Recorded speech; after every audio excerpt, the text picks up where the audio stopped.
Noticias excluyentes en la jornada de hoy: la suba del dólar paralelo y la pueblada en Misiones. Van a ser dos temas centrales en un programa en el cual vamos a recibir además a Emanuel Álvarez Agis. En un ratito acá, un viejo conocido de la pantalla de C5N, hasta las 0:30. Recuerden, hasta las 0:30 acá rige la ley de la selva.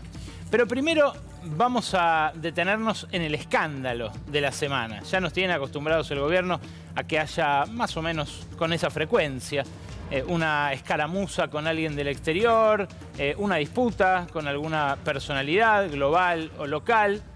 En este caso es España y es además una más de las paradas de la gira mágica y misteriosa de Milei por todo aquel lugar donde la ultraderecha lo convoque. La declaración de la discordia, la que nos dejó a esto de romper relaciones con el país principal origen de inversiones de la República Argentina, fue esta, que hizo apenas llegado a Madrid. Escuchá. Pero las élites globales no se dan cuenta de lo destructivo que puede llegar a ser implementar las ideas del socialismo, porque lo tienen demasiado lejos, no saben qué tipo de sociedad y país puede producir y qué calaña de gente atornillada al poder y qué niveles de abuso puede llegar a generar. Digo, aún cuando tenga la mujer corrupta, se ensucia y se tome 5 días para pensarlo.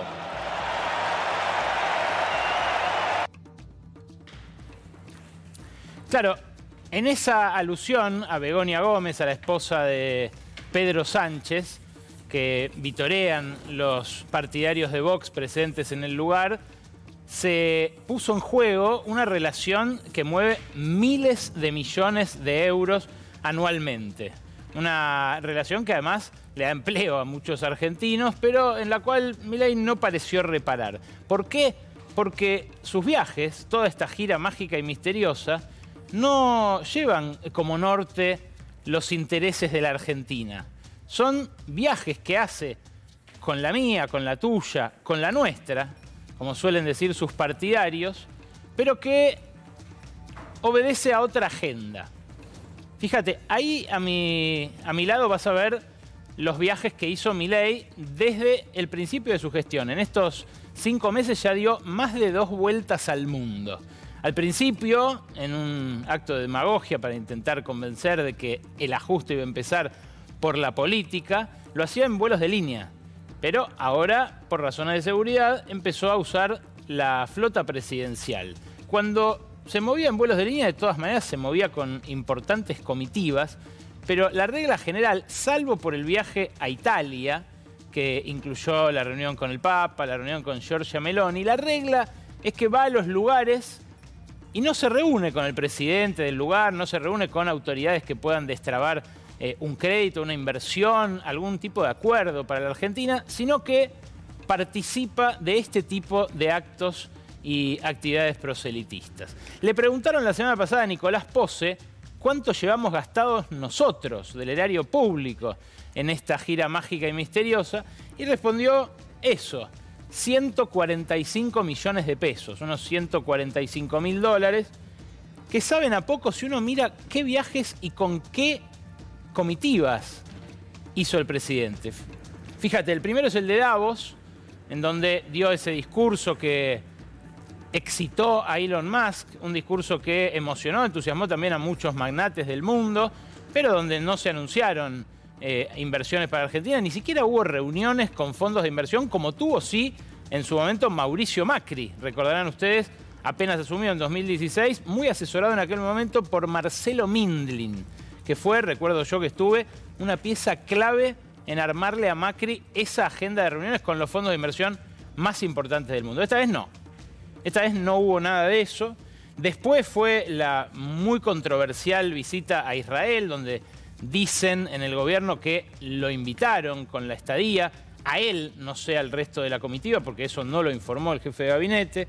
Después vino una visita a Washington de 3 días. Después vino otra a Los Ángeles de 4 días, ida y vuelta. Después fue la reunión con Elon Musk en su fábrica de Texas, pero donde también aprovechó para ir a Miami. Otra vez razones religiosas, razones, bueno, en algunos casos mezcla de lo espiritual con lo político, porque también allí se dirimen intereses económicos importantes.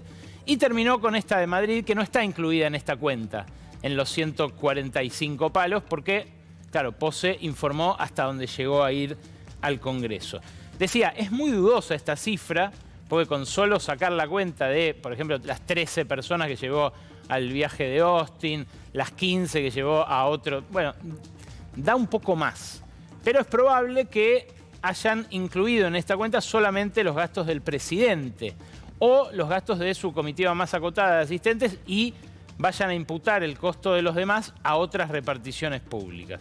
Habrá que ver cuando lo informen definitivamente, pero volviendo a España, la consecuencia de esa declaración que escuchabas recién fue que anoche la embajadora española voló a Madrid convocada para consultas en España sin edie. Esto es, no por un plazo determinado, sino por una extensión de tiempo indeterminada. Es el paso previo a la ruptura de relaciones diplomáticas, que es a las puertas de lo cual nos quedamos después de estos exabruptos del fin de semana.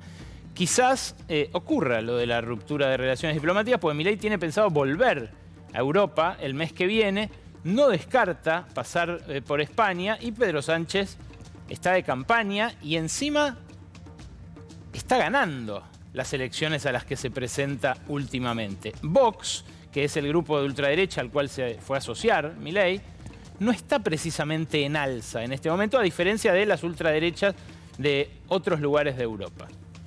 Ahora, fíjense cómo le responde Sánchez y por qué es difícil pensar en que este vínculo se va a recomponer pronto. Reuniendo la internacional ultraderechista, porque esta corriente de fondo que estamos viendo, de negación de la ciencia, de negación de los derechos de las mujeres, de equiparar, como decía antes Salvador, la justicia social con una aberración, según ha dicho el presidente de Argentina aquí en Madrid, como uno de los líderes principales de la internacional ultraderechista, esto es algo que está ocurriendo no lejos de aquí, está ocurriendo en nuestras sociedades, está ocurriendo también en otras partes de Europa. ¿Y por qué han elegido España para reunirse todos ellos? No es casualidad.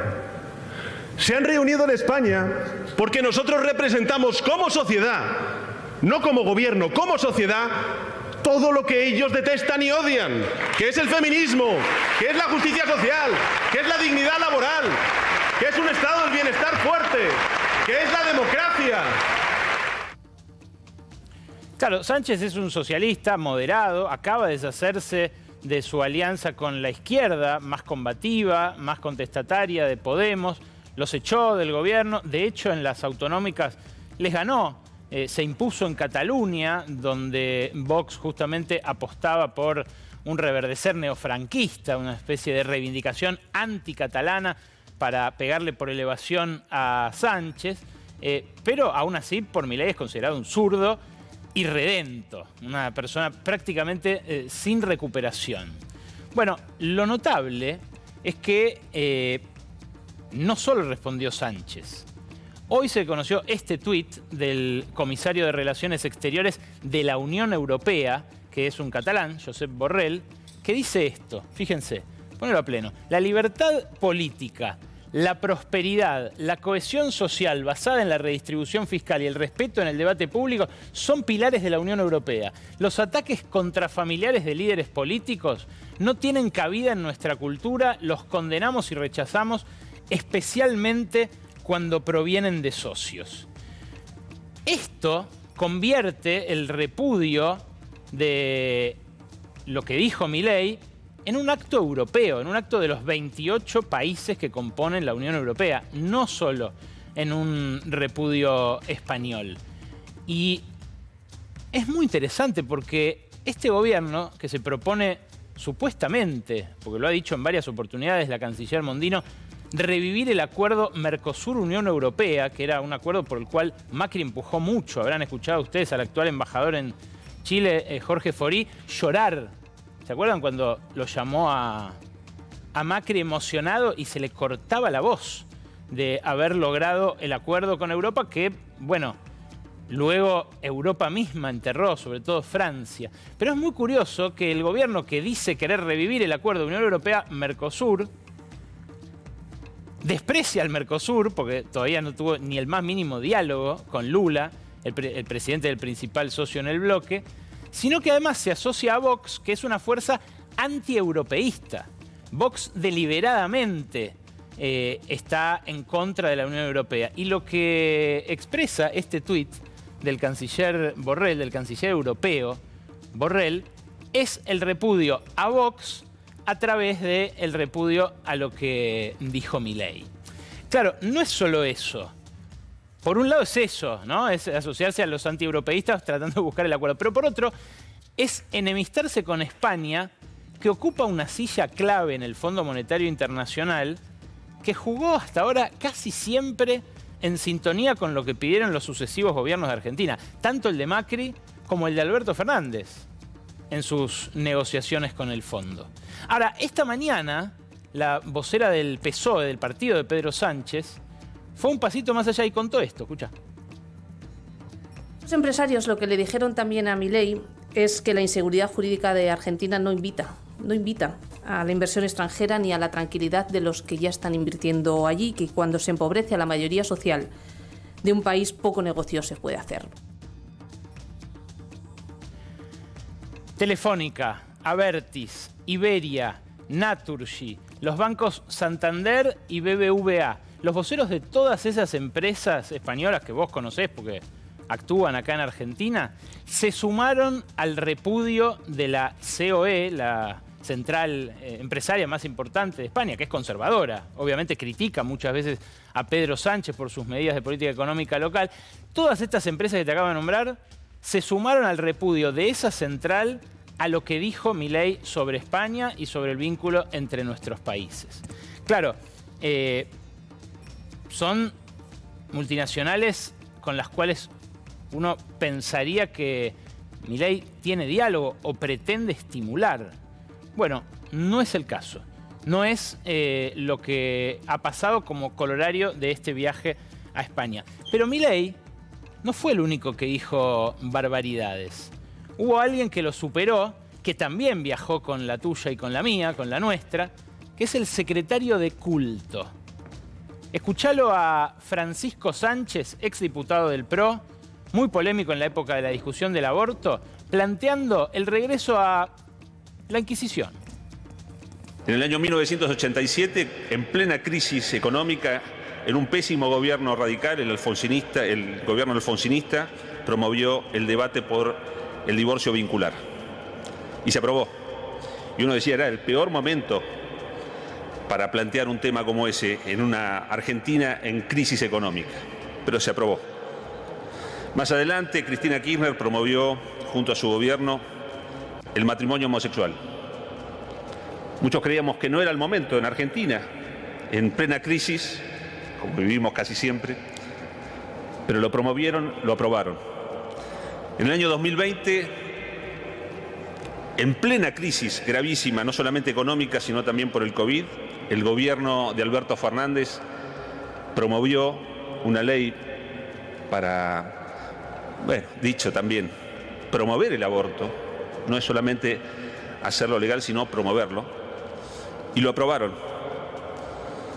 También se aprobaron leyes para que la ideología de género sea obligatoria en las escuelas, para pervertir a nuestros hijos, para hacer daño a nuestra sociedad. Todo quiere barrer Sánchez. Qué a gusto se lo ve, ¿no? Ahí en la cumbre conservadora. Quiere terminar con la ESI, con la educación sexual integral en las escuelas, con el derecho al aborto, que acá, bueno, permitió que dejen de morir mujeres, sobre todo mujeres jóvenes. Pero no solo eso. También va por el matrimonio igualitario, que países como España y muchos otros nos siguen como modelo en esto. Y también el divorcio vincular. Esa sí que no nos la esperábamos, ¿no? Los liberales más locos del mundo obligarían a parejas que ya no se quieren más a seguir viviendo juntas, no sé, o hacer como sí, como pasaba cuando los conservadores se sentían más a gusto, ¿no? como hace 50 años, como dijo Sánchez. Ahora, todo este tour mágico y misterioso va a seguir. Y va a seguir grosso. Mirá, hasta las 12 de la noche, un ratito más, hay tiempo para inscribirse con precio promocional de $500 a esta cumbre. Una cumbre que va a realizarse acá en Buenos Aires, dentro de 10 días, que organiza Libertad y Progreso, junto con el Instituto Cato, el Instituto Ultraconservador de Estados Unidos. Digo que es precio promocional porque a partir de mañana cuesta $600. Se tienen fe para llenarlo, como llenó la semana pasada el CICIP, el Consejo Interamericano del Comercio y la Producción. Y después vuelve a Europa, invitado por la Fundación von Hayek, una fundación también de ultraderecha, en este caso alemana, que hasta ahora en general hegemonizaba la socialdemocracia, la democracia cristiana, la CDU, pero que últimamente pasó a ser penetrada mucho por la ultraderecha alemana, que obviamente en Alemania tiene ecos complicados del pasado, ¿no? Los ecos del nazismo, abiertamente en confrontación con todo lo que hoy representa Alemania. A ver, Milei dijo que es libertario en un país de zurdos. Y sería casi gracioso si no fuera porque, posta, ese país de zurdos, con un 50% de pobreza, le está pagando esta gira ultraderechista mientras se hunde en una recesión muy profunda y muy dolorosa.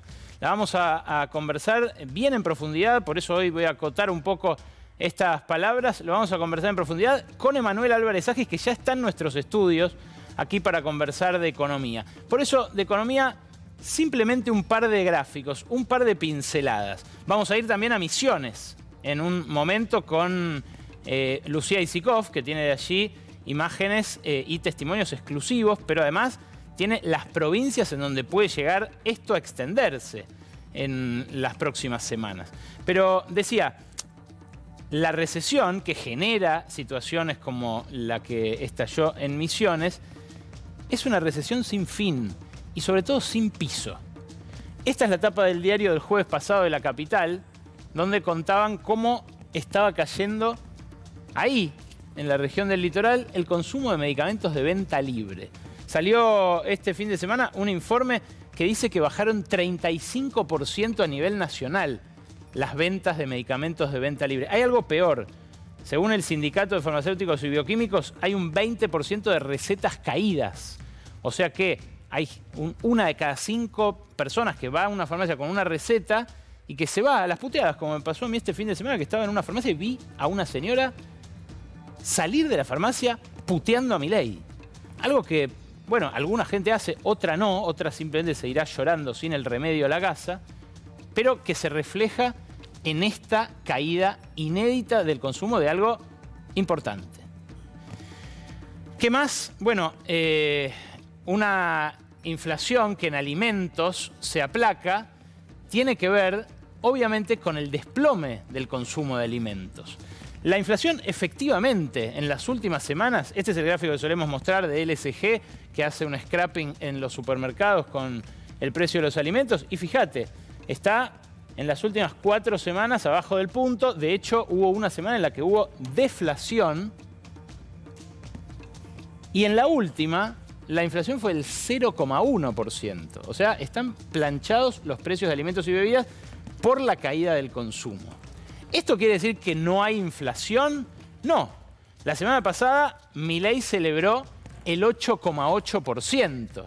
Ahora, fíjate vos, el 8,8% en perspectiva, junto en el mismo gráfico, con las ventas, con la actividad en la industria y con también la potencia adquisitiva del salario. Fíjate, tenés el 8,8% de este mes de abril, que el gobierno de vuelta festejó como un gol, que es menor al 11 de marzo, menor al 13,2 de febrero y menor al 20,6 de enero, ni que hablar al 25,5 de diciembre.